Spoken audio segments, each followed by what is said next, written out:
Hello, I'm Bud McCord. I'm here in Brazil, South America. Welcome to Food for Thought, Thinking with Jesus, Living with Jesus.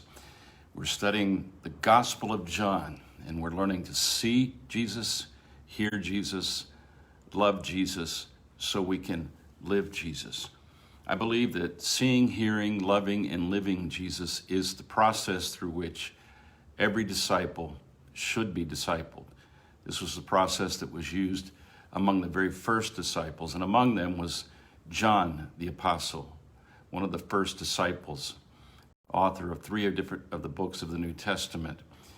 And so we're working our way through verse by verse, and I want to read where we've gotten to so far this week, and I want you to just let this speak to you. This is John telling us what he saw, what he heard, what he came to love and understand, and how he came to begin to live Jesus. He says this: in the beginning was the Word, and the Word was with God, and the Word was God. He was in the beginning with God. All things were made through him, through Jesus.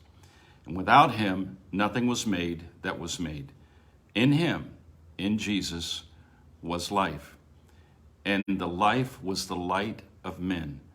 And the light shines in the darkness, and the darkness did not comprehend it. There was a man sent from God whose name was John. This man came for a witness, to bear witness of the light, that all through him might believe. He was not that light, but was sent to bear witness of that light. That was the true light, Jesus, which gives life to every man coming into the world. He was in the world. Jesus was in the world, and the world was made through him, and the world did not know him. He came unto his own, and his own did not receive him. But as many as received him, to them he gave the right to become children of God, to those who believe in his name, who were born not of blood, nor of the will of the flesh, nor of the will of man, but of God. And today, the thought that is one of the most incredible thoughts in the entire Bible, John reveals to us the conclusion of what he saw, what he heard, what he came to love, what he came to live. And the Word, that's Jesus. This is the Word that created everything and brought into being everything that we live and are and see. The Word became flesh and dwelt among us. And we beheld his glory, the glory as of the only begotten of the Father, full of grace and truth. We could probably spend weeks and months just trying to get our arms around what he's saying here. But let me tell you what I see, and like a guide, just say, have you considered this? Look here. Isn't this interesting over here? First thing he says, and the Word became flesh. So this Word, this original voice that is the source of all creation, it wasn't a big bang according to what we Christians believe. It was a big voice that created everything. Everything is held together by these words spoken by the Word, which is Jesus Christ. And the Word became flesh. He took on the form of a servant. He took on the form of a human being because he wanted to communicate to us by dwelling among us that he is the manifestation of the very heart and character of God, which is full of grace and full of truth. I think when he says, and the Word became flesh and dwelt among us, he's talking in broad terms, certainly, among us, humanity. Certainly he's talking about among the Jews of that day and of that time. But I think he's being much more intimate with us when he says he dwelt among us. I think he's talking about that original group of 12 that Jesus chose to walk with him for 3.5 years.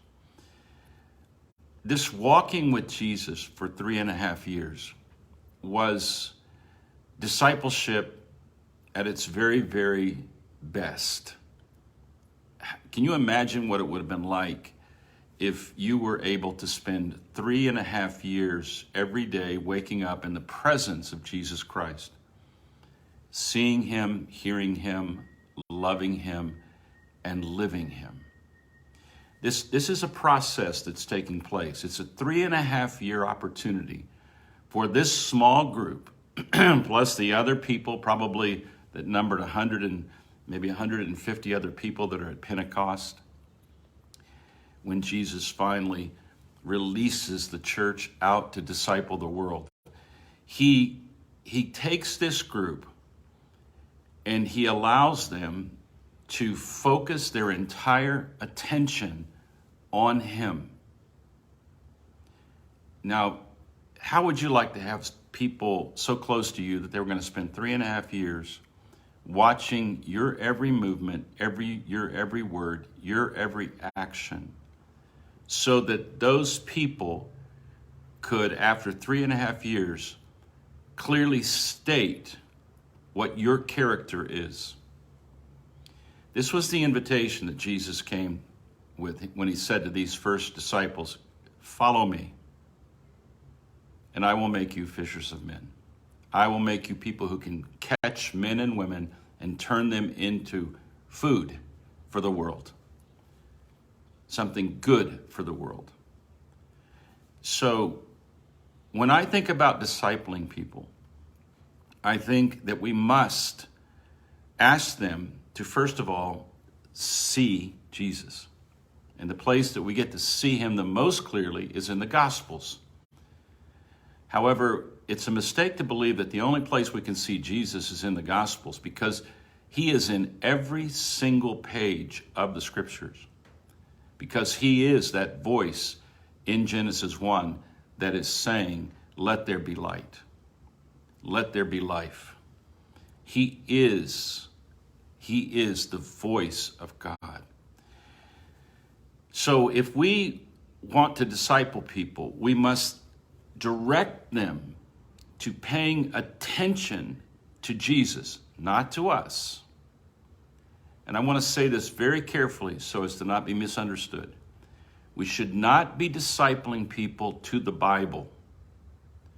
We should be discipling people to the one the Bible makes clear to us.